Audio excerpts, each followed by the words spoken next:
Hello, and welcome to this Canva video tutorial to show you how to add text effects, GIF elements, and to save your design with the right file type to suit your needs.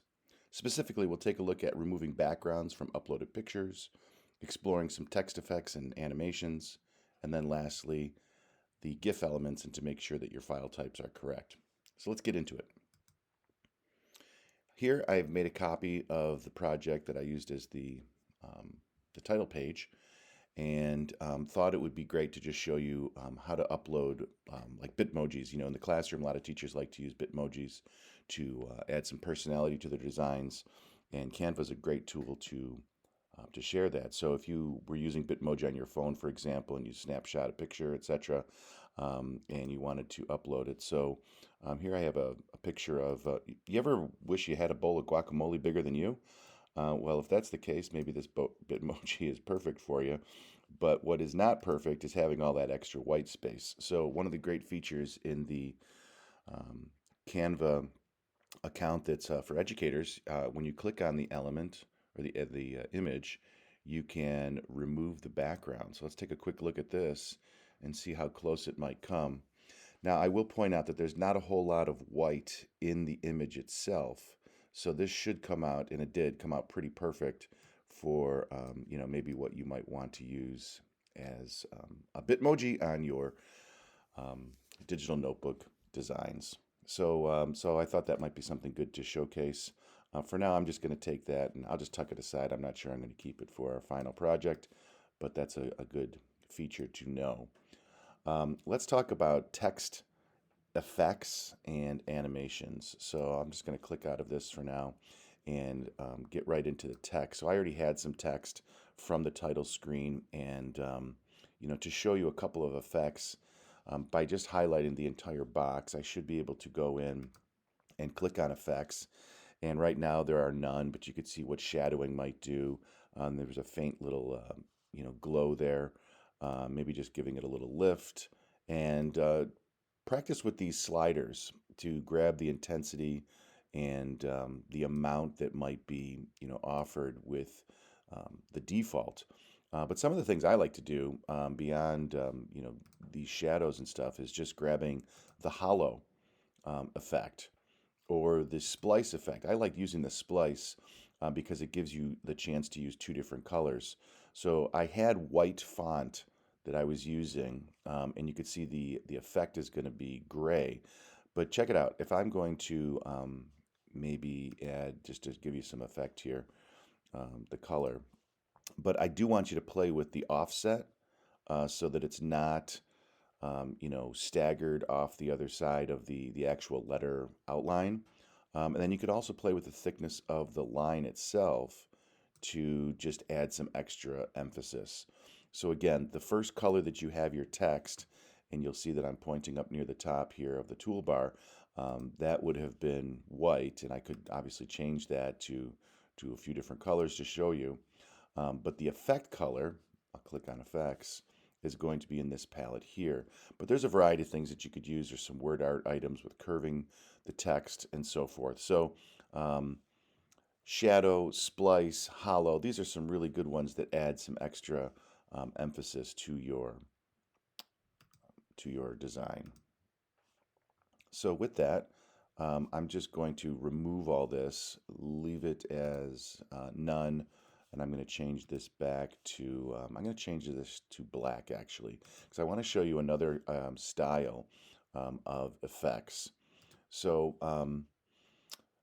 with the text highlighted, now I'm going to try to animate the text. So not just the color, but the actual way that it comes into the design. So if I was using this or wanted to use this slide somewhere else, like perhaps a Google slide or a PowerPoint presentation, I can get the text to animate in a couple different ways. One of my favorites is the typewriter effect, especially if it's just for a title screen or maybe it's for a social media post that comes about that you want to have this emphasis. So right now the typewriter, I could see the typewriter effect. If I wanted to remove it, frankly, um, because something is on at the very bottom of the screen, you could see that I could just remove that animation.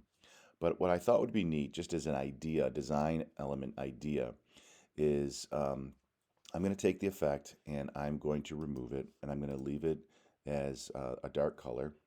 And what I'm going to do is duplicate this and I'm going to try to set it right back on the exact item. So it doesn't look right now to the end user that there's actually two copies there. But now what I'm going to do is animate this and I'll use that typewriter effect. And now I'm going to change the color of this. So as we see the effects come in, we should be able to, let me just go to widescreen so we could see. Like it gives the user something that's already there so they know what to expect. And it's just kind of a neat way um, to add some emphasis to your design. So play along with that and see if those effects might suit your needs for your design. So again, there are effects of the font itself, and then there are animations. And again, to remove those things, you just click on the button near the bottom. But there's a variety of things here. Play with the speed and the timing and such. So those are a couple of things that we thought we would share with you today. Lastly, we're going to take a look at GIF files. So I'm going to go into the elements of Canva, and being a tech integrator at my school, I'm often using things like laptops and iPads and things to share with our design. So what makes this neat is it's not just a laptop. It obviously has this scrolling design in its screen background. So great. But I can go and search other things. You could see that I've searched the sun, but I could go and search snow. And all of a sudden now I've got snow falling. Where'd it go? Snow falling on my design. And this might be perfect for what I want to do as the students are walking into my class and I've just got a feel for the day. But I'd encourage you to search a variety of topics. You might want to click on graphics as things come up. And maybe I take a look to see all. And there might be, a few things that come up. And you might find things on the internet that are other GIF files that you could certainly upload, just like you might a JPEG picture from your camera. So if I wanted to add this to my, let's say the first slide of my PowerPoint or Google slide, what I do have to remember, and this is the last step of this video, is to save it as a GIF file so that it collects all those different um, actions of my fonts and of the GIF file. So here I will download this file, and instead of it being a PDF, I'm going to make sure that it is a GIF file. So by doing that, I can now download, and I will show real quick once this renders itself how if I add it into a Google slide presentation, and here's just a demonstration slide that I have, and it's almost done here, so it doesn't take too long. And I'm going to click on this, and I already have a background chosen. In this case, I'm now going to insert an image.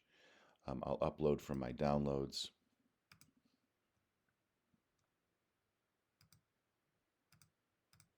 As soon as it comes in, let me just go and make sure that I've got it all.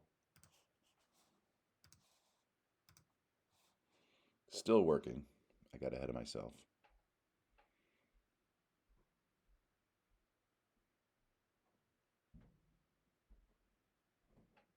And almost there, hopefully.